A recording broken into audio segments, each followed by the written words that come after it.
بسم اللہ الرحمن الرحیم۔ مختصر القدوری کا 9واں باب ہے، کتاب الحج، سبق نمبر 5 میں خوش آمدید۔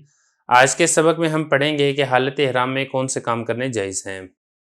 عبارت دیکھ لیں، وَلَا بَأْسَ بِأَن يَغْتَسِلَ وَيَدْخُلَ الْحَمَّامَ وَيَسْتَظِلَّ بِالْبَيْتِ وَالْمَحْمَلِ وَيَشُدَّ فِي وَسْطِهِ الْحِمْيَانَ وَلَا يَغْسِلُ رَأْسَهُ وَلَا لِحْيَتَهُ بِالْخِتْمِ وَيُكْثِرُ مِنَ التَّلْبِيَةِ عَقِيبَ الصَّلَوَاتِ وَكُلَّمَا عَلَى شَرَفًا أَوْ هَبَطَ وَادِيًا أَوْ لَقِيَ رُكْبَانًا وبالاسحار فإذا دخل بمكة ابتدى بالمسجد الحرام فإذا عاين البيت كبر وهلل ورفع يديه مع التكبير واستلمه وقبله إن استطاع من غير أن يؤذي مسلما ثم أخذ عن يمينه ما يلي الباب وقد اصطبع رداءه قبل ذلك۔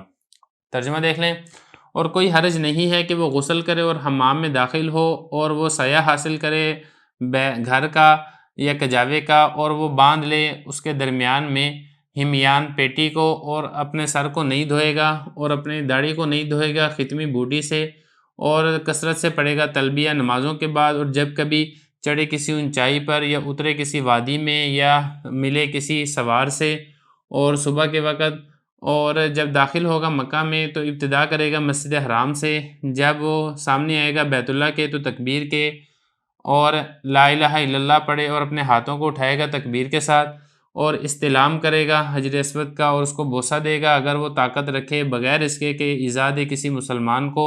پھر وہ کرے گا اپنی دائیں جانب سے جو کہ دروازے کے ساتھ ملی ہوئی ہے، اور تحقیق وہ اجتباء کر چکا ہوگا اپنی چادر کے اس سے پہلے۔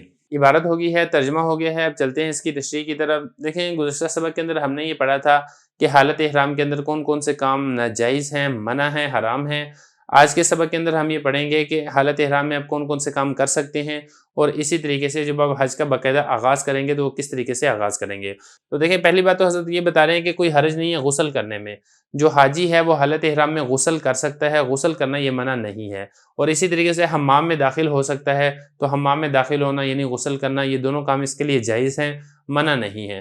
وَيَسْتَظِلَّ بِالْبَيْتِ، اور اسی طریقے سے سایہ حاصل کرنا، کوئی گھر ہے، کوئی بلڈنگ ہے، کوئی عمارت ہے، یا اسی طریقے سے محمل یعنی کوئی اونٹ کا کجاوا ہے۔ مطلب کہنے کا یہ ہے کہ کوئی بھی بلڈنگ کسی بھی چیز کے سائے کے نیچے اگر آج حاجی آ جاتا ہے تو اس کے لیے ایسا کرنا جائز ہے۔ البتہ یہ ہے کہ سر کے اوپر کوئی کپڑا وغیرہ رکھ لینا، اس طریقے سے سایہ حاصل کرنا، اس کی اجازت نہیں ہے۔ آگے دیکھیں، وَيَشُدَّ فِي وَسْطِهِ الْحِمْيَانَ، اپنے پیٹ کے درمیان میں الحمیان پیٹی کو وہ باندھ لے گا، تو اس میں کوئی حرج نہیں ہے۔ دیکھیں، آج کے دور کے اعتبار سے بیلٹ ملتی ہے، جس بیلٹ کو حاجی اپنی کمر کے گرد وہ باندھ لیتے ہیں، اس کے اندر جو ضروری کاغذات، پاسپورٹ وغیرہ، یہ چیزیں اس کے اندر رکھ لیتے ہیں۔ تو اسی طرح پرانے زمانے کے اندر بھی ایک پیٹی وغیرہ باندھ لی جاتی تھی۔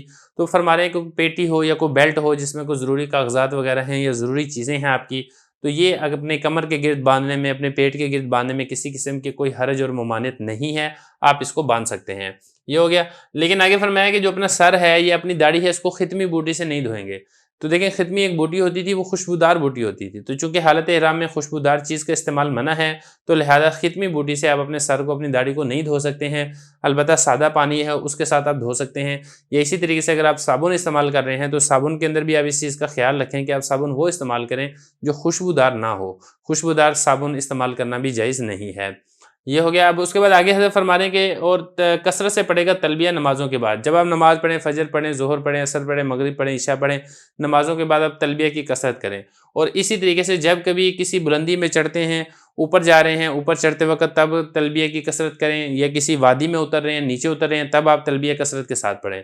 اور اسی طریقے سے اگر کوئی سوار آپ کو مل جاتا ہے، آج کے دور کے اعتبار سے کوئی آپ کو گاڑی پہ مل جاتا ہے، تو آپ اس کو جب آپ سے کوئی سامنے آتا ہے آپ کے دوسرا حاجی، تو اس وقت بھی آپ تلبیہ کثرت سے پڑھیں، کیونکہ صحابہ کرام ان مواقع میں تلبیہ کو کثرت کے ساتھ پڑھا کرتے تھے۔ وبالاسحار، اور صبح سحری کے وقت بھی، یا صبح جب آپ اٹھیں اس وقت بھی آپ تلبیہ کثرت سے پڑھیں۔ مطلب کہنے کا یہ ہے کہ جو حاجی کا دن رات کا وظیفہ یہ ہے کہ وہ تلبیہ کا کثرت کے ساتھ ورد یہ کرتا رہے۔ اب اس کے بعد یہ سارے کام ہو گئے۔ اب جب وہ مکہ کے اندر داخل ہو رہا ہے حاجی، اور حج کے افعال و ارکان باقاعدہ شروع کر رہا ہے، تو طریقہ کار کیا ہوگا وہ بتا رہے ہیں۔ فرما رہے ہیں کہ جب مکہ میں داخل ہوگا حاجی تو ابتدا کرے گا مسجد حرام میں۔ دیکھیں، خانہ کعبہ جس مسجد کے اندر واقع ہے اس مسجد کو مسجد حرام یہ کہا جاتا ہے۔ تو حاجی مکہ میں آئے، مکہ میں آنے کے بعد وہ پھر کیا کرے گا، وہ مسجد حرام میں جائے گا۔ فَإِذَا آیَنَ الْبَیْتَ، مسجد حرام میں چلا گیا، اور بہتر یہ ہے کہ یہ باب السلام سے یہ داخل ہو مسجد حرام میں۔ باب السلام یہ صفا مروہ والی سائڈ پہ جو دروازہ ہے اس کو کہا جاتا ہے۔ تو جب آپ چلے گئے ہیں مسجد حرام میں اور آپ کے سامنے آ گیا بیت اللہ کا آپ نے معائنہ کیا، آپ نے اپنے سامنے بیت اللہ کو دیکھا ہے، تو پھر آپ بیت اللہ کو دیکھے تکبیر گئے، کبارہ کا مطلب تکبیر، اللہ اکبر تکبیر کہیں، اور حللہ، حللہ کہتے ہیں لا الہ الا اللہ پڑھنے کو۔ اب بیت اللہ کو دیکھیں تو آپ تکبیر پڑھیں اور آپ لا الہ الا اللہ یہ پڑھیں، ورفع یدیہ مع تکبیری، اور آپ اپنے ہاتھوں کو اٹھائیں تکبیر کے ساتھ، ایسے کریں گے اللہ اکبر، اس طریقے سے کریں۔ وستلمہ ہو، اور استلام کریں گے حجر اسود کا۔ حجر اسود کا جیسا کہ آپ کو معلوم ہے کہ استلام یہ کرنا ہوتا ہے، تو اصل تو یہ ہے کہ حجر اسود کو بوسہ دیا جائے، لیکن اس کے لیے یہ ضروری ہے کہ وہاں پہ رش نہ ہو، اور آج کل آپ کو معلوم ہے کہ حج پہ جائیں، عمرے پہ جائیں تو رش بہت زیادہ ہوتا ہے، تو اس میں ایذا کے بغیر حجر اسود کو بوسہ دینا یہ قریب ناممکن ہے۔ بہت کوئی صورتحال ہو جس وقت انسان بوسہ دے سکے، حج کے اندر تو یہ بالکل ناممکن والی بات ہے، تو لہذا آپ دور سے استلام کریں، دور سے آپ اپنے دونوں ہاتھوں کو اٹھا کے آپ حجر اسود کا استلام کر لیں، تکبیر پڑھ لیں، لا الہ الا اللہ پڑھ لیں۔ تو یہ حضرت فرما رہے ہیں وقبلو، بوسہ تب دینا ان استطاع من غیر ان یؤذی مسلما، اگر اس کے طاقت ہو اس بات میں کہ وہ مسلمان کو ایذا دیے بغیر اگر وہ بوسہ دے سکتا ہے تو پھر وہ بوسہ دے، اگر ایذا دیے بغیر بوسہ دینا ممکن نہیں ہے تو پھر بوسہ نہ دے بلکہ دور سے ہی وہ استلام کر لے۔ بیت اللہ کا آپ نے استلام کر لیا ہے، آگے فرما رہے ہیں کہ پھر آپ نے بیت اللہ کو دائیں جانب سے، یعنی جو بیت اللہ کا دروازہ ہے وہاں سے دائیں جانب سے آپ نے جو طواف ہے اس کا آپ نے آغاز کرنا ہے۔ تو یہ بتا رہے ہیں کہ پھر وہ بیت اللہ کو دائیں جانب سے، جہاں سے دروازہ یعنی بیت اللہ کا دروازہ ہے ادھر سے پھر وہ طواف کا آغاز کرے گا۔ وقد استباع رداءہ قبل ذلک، اور وہ جو اپنی چادر ہے اس سے پہلے استباع کر چکا ہوگا۔ اب استباع کسے کہتے ہیں؟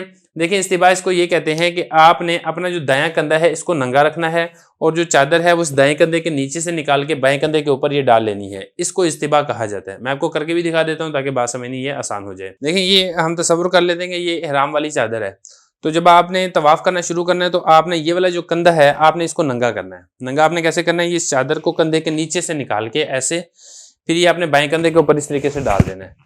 تو یہ ہے استباع، یہ آپ نے کرنا ہے۔ استباع کرنے کے بعد پھر آپ نے جو طواف ہے آپ نے باقاعدہ اس کا آغاز کرنا ہے۔ اب طواف کا آغاز کیسے ہوگا وہ انشاءاللہ باقی ساری تفصیل ہم انشاءاللہ اس سے اگلے سبق کے اندر پڑھیں گے۔